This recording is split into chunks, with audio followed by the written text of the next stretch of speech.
Мы машины, поверившие в свою уникальность. Человек привык считать, что чувства и эмоции возвышают его над примитивным животным миром и являются чуть ли не доказательством его божественного происхождения. Увы, все совсем не так. Рассмотрим механику чувств и эмоций. С начала времен опасность подстерегала человека повсюду. Хищные животные, ядовитые растения, природные катаклизмы и, конечно же, другие люди. Выживание любого существа подчинено простому принципу. Чтобы выжить, нужно предвидеть опасные события и действовать до того, как они произойдут, а не после. Посмотрите на этот кадр. Волк стоит в 5 метрах от человека, готовый к прыжку. Аналитический ум слишком медлителен. Пока он завершит анализ, может быть уже поздно. Здесь в дело вступает подсознание, а точнее нейросеть. Ее задача – помочь человеку выжить. Для этого она предсказывает будущие события на основе прошлого опыта. Эти прогнозы неосознанны, то есть остаются для человека незамеченными. В данном случае прогнозируется смертельно опасное событие – укус хищника. И чтобы его избежать, в месте, где оно ожидается, нейросеть помещает раздражитель – страх. Страх как бы оборачивает потенциально опасное место, а главное – выталкивает человека прочь. Когда волк прыгнет, человека в этой точке уже не будет. Прогнозы нейросети не осознаются и недоступны для анализа, но их существование раскрывается через присутствие страха, который указывает на их примерное местоположение. Еще пример. Если человек подходит к крутому склону, нейросеть мгновенно предсказывает событие падения, окрашивая место, где этот прогноз ожидается страхом, и человек инстинктивно отходит назад. Мы говорим обрыв страшный, и этим как бы подчеркиваем, будто страх – свойство самого обрыва. Это не совсем корректно. Обрыв опасен лишь потому, что в дальнейшем может произойти крайне неприятное событие – потеря равновесия и падение. Негативный прогноз и сам обрыв находятся в одной точке пространства и сливаются, поэтому и создается впечатление, что обрыв страшный. Алгоритм выживания работает постоянно и не ограничивается немедленными угрозами. Нейросеть предсказывает будущее на любом временном горизонте и окрашивает прогнозы эмоции страха. Например, наблюдение пустого кошелька вызывает негативный прогноз «я останусь голодным». Предательство порождает прогноз одиночества. Открытая дверь квартиры вызывает пугающий прогноз «внутри кто-то есть».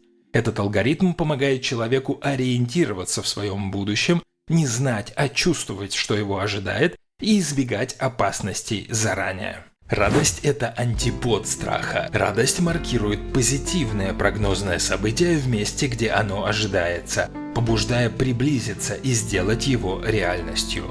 Взгляните на следующий кадр.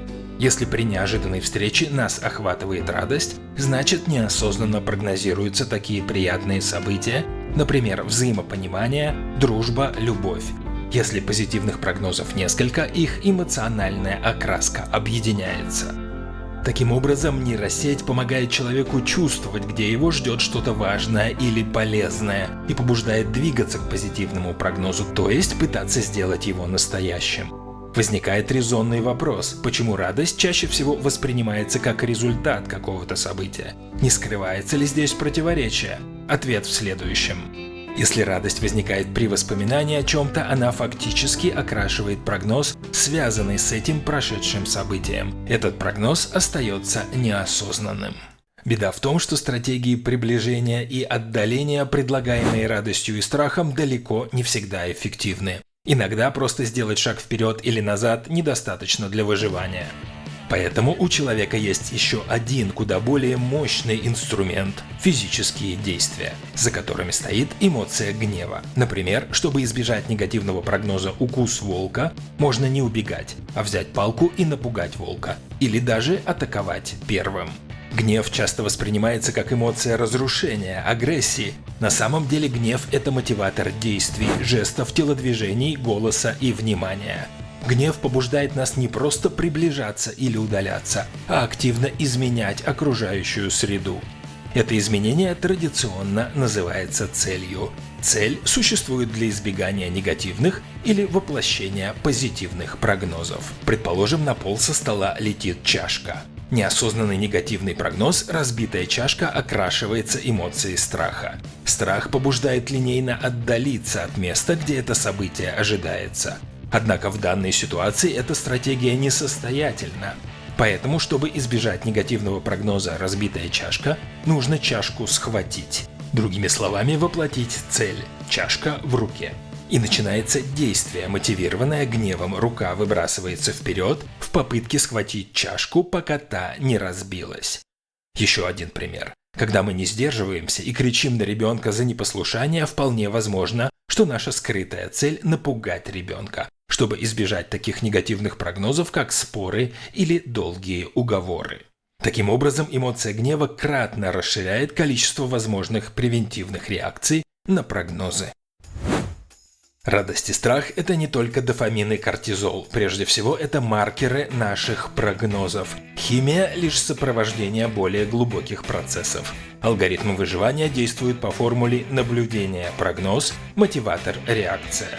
Сначала мозг регистрирует информацию, потом начинает строить прогнозы, что будет дальше. Эти прогнозы остаются неосознанными.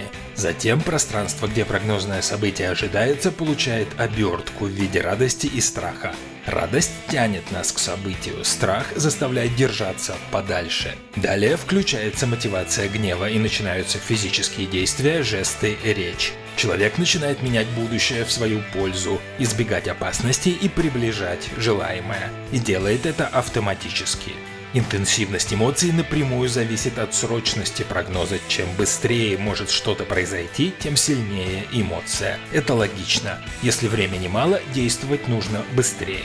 Важно понимать, чувства и эмоции принадлежат будущему, а не настоящему. Прогнозу, а не наблюдению. Наблюдение – это уже свершившийся факт. Его невозможно изменить, а значит реакция бессмысленна. Но наблюдение ведет к будущим событиям, и пока они еще не произошли, их можно изменить. Именно для этого существуют чувства и эмоции. Они позволяют человеку не просто знать, а чувствовать, что его ждет.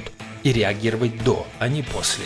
Избегать плохого и воплощать хорошее. Нейросеть всегда на шаг впереди человека.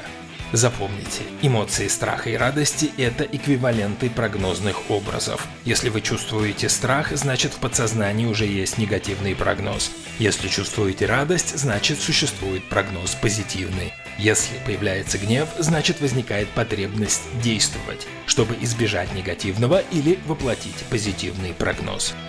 Страх и радость одинаково маркируют любые прогнозные события, без относительной их темы. В итоге человеку может быть страшно не потому, что его жизни что-то угрожает, а, например, потому что нейросеть смоделировала момент утраты чего-то крайне важного. Проблема в том, что чувства и эмоции неподконтрольны. Прогнозы и, как следствие, чувства и эмоции, создаваемые нейросетью, не зависят от воли и желания человека, а только от наблюдения полученной информации. Именно поэтому чувствам часто приписывается неумение врать.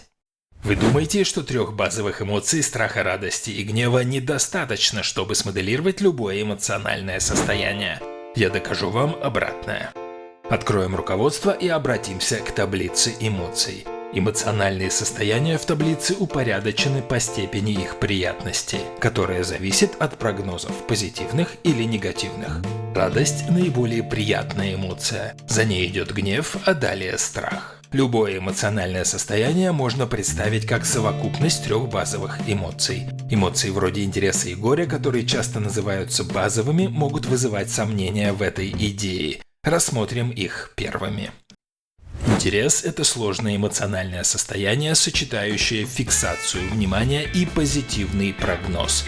На первый взгляд кажется, что интерес – это стремление узнать нечто неизвестное.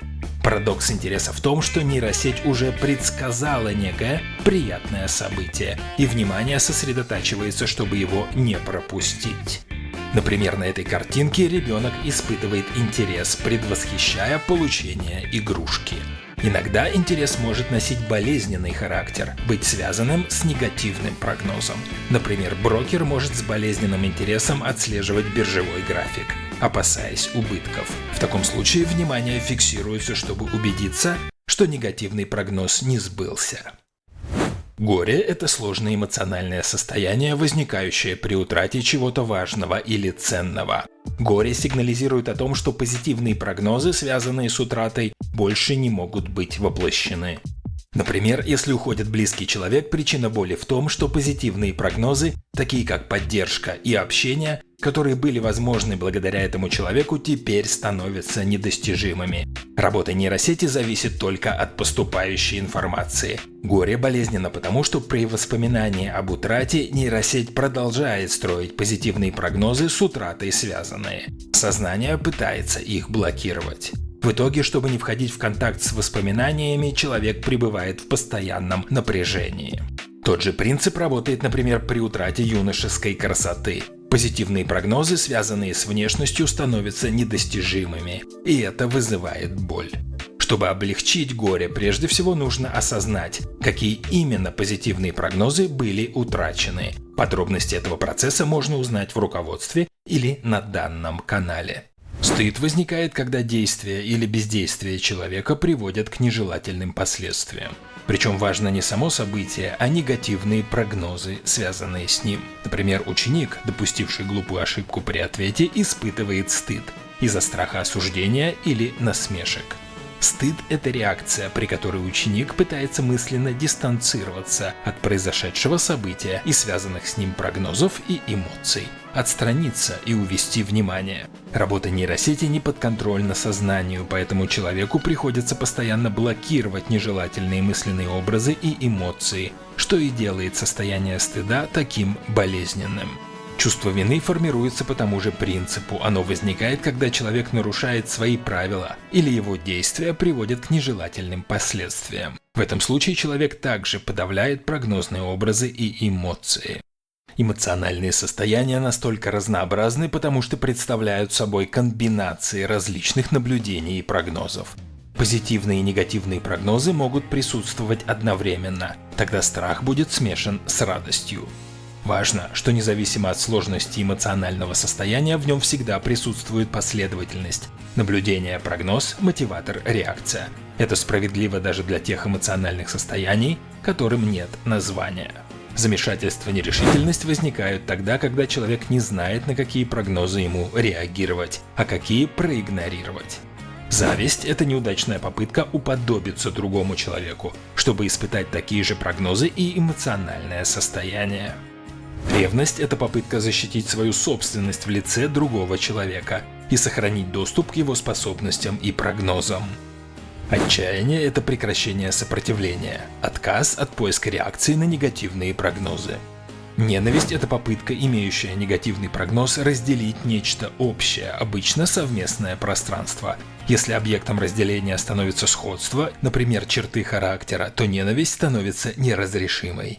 Поэтому, если вы кого-то ненавидите, ищите подобие. Формула наблюдения прогноз-мотиватор-реакция описывает ключевой алгоритм психики. Она представляет собой расширение классической модели стимул-реакция, где неосознанные прогнозы играют роль универсальных стимулов. Эта идея перекликается с бейсовским подходом к восприятию и концепции предиктивного кодирования, согласно которым действия и эмоции являются результатом непрерывного моделирования будущего на основе текущей информации. Может показаться, что сведение всех базовых эмоций к 3 – страху, радости и гневу – чрезмерно упрощает сложную структуру психики, но сложность психики не означает сложности ее базовых элементов. Как правило, любое эмоциональное состояние обычно включает в себя несколько последовательностей – наблюдение, прогноз, мотиватор, реакция, связанных между собой.